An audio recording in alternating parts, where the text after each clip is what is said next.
Hi, my name is Scarcelli. And my name is Nicole, Sitarik. Our research covers the topic of mental health perceptions across generations and how upbringing may shape one's viewpoints regarding mental health. Because of the COVID-19 pandemic, many researchers began to revisit studies on mental health. This included a Guerre et al. 2023 study that saw a rise in substance abuse and maladaptive coping skills in Gen Z and millennials.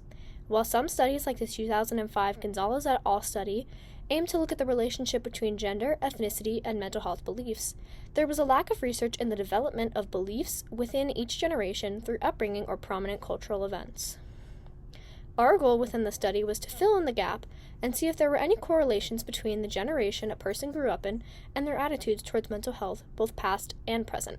Our method was hinged upon the research question of, do generational attitudes towards mental health vary amongst different age groups, ethnic or cultural backgrounds, or gender?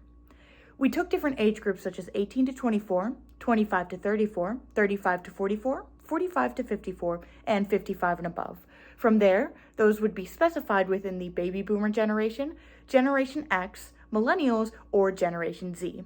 Data was specifically collected using a 37-question survey with anything ranging from Likert scales to select multiple choices depending on what we were asking. Drawing from other studies that we have looked at, like the Gonzalez et al. In 2005, we created questions based on both a nomothetic and idiographic approach.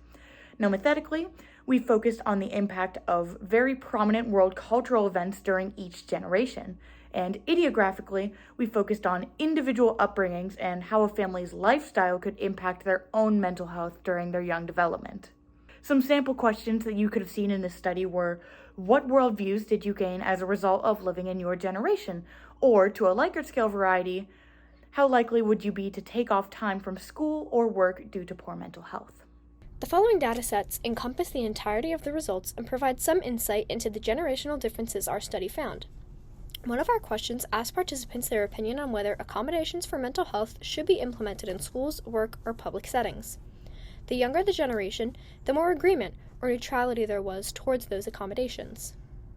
With the previous studies like Gonzalez et al., as a whole, every single generation had more positive mental health outlooks, with 2/3 of the responses being interested in treatment or advocacy. Whenever we get into specifics, Generation Z was the most open to treatment for themselves and others and mental health as a whole. Millennials were the least open to treatment for themselves and others, and this could kind of be referenced to the Harvey study done in 2020 about millennials being the burnout generation. Generation X had the most diverse sample of responses and attitudes towards mental health, and the baby boomers had more positive mental health outlooks, but were resistant to time off or accommodations in the workplace, which could be based upon the fact that 100% of the survey respondents in that generation group said that they had special values towards workplace loyalty. Our study received over 1,000 responses, a lot of which were bots. These bots used duplicate email addresses, responses, and multiple submissions in the same time frame. We used these factors to determine which responses were from bots and took them out of the data. The demographics present in this study were more skewed towards the younger generation because the survey was mainly distributed online or through email. The relationship between cultural and individual development and generational attitudes towards mental health can fill gaps on why people maintain negative outlooks towards treatment. Moving forward, we hope research on these negative beliefs and maladaptive coping skills could educate people and raise awareness to the point that more stigma can be erased surrounding topics like mental health that are otherwise taboo. That is all for our presentation. Before we go, I'd like to say a special thanks to Dr. Alex Kranjec for being our mentor and advisor through the whole process of this study, as well as Duquesne University for sponsoring our research and showing it in the URSS.